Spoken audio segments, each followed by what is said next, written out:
By now, if you've been doing all the work throughout this lesson, and I know that you have been, you will have created multiple different ads that includes high converting ad copy as well as high converting ad creative. And the key to validating which ads that you created are resonating with your audiences the most is, you guessed it, testing.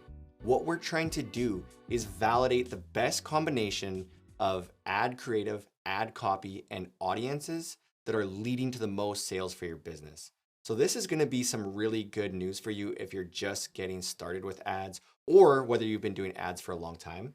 You don't want to start with ads by blowing a ton of budget and crossing your fingers and hoping things just magically work out. We always want to start with a really methodical testing process where you put a small amount of budget into multiple different ads where you can validate which combination of creative copy and audience was converting the best for you. Right now, we're taking a look at all of the different ads that the company Cotton was running at the same time. So if you remember earlier on in this lesson, I was showing you two examples of two ads that Cotton was running.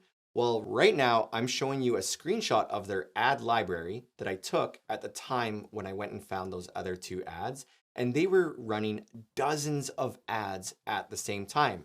Oftentimes the ads included the same body copy with different creative or the same creative with different body copy. So this is the key to scaling your e-commerce campaign, is trying multiple different ad angles that include different ad copy, that include different ad creative, and testing all those against different audiences. And a good number to try and aim for is to create at least 3 to 5 different ad angles, pair each of those ad angles with at least 3 to 5 ad creatives, and test all of those ads against 3 to 5 audiences. So if you went with 3 ad angles and paired those each with 3 ad creatives, that's 9 ads that you would be running.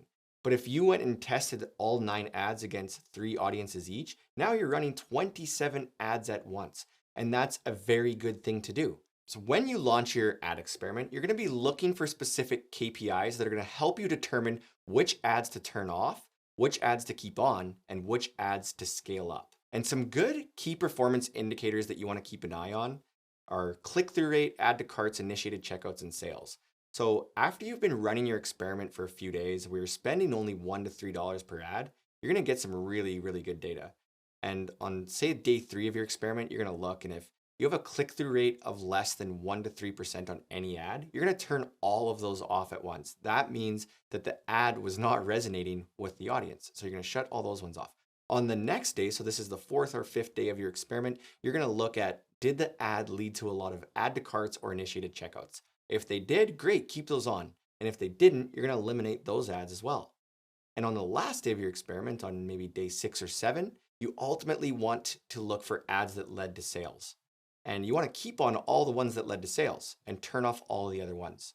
In a perfect scenario, say you were running those 27 ads, you want to be left with about 10 ads that were generating sales. And of that batch, you're going to have some that did all right and some that knocked it out of the park.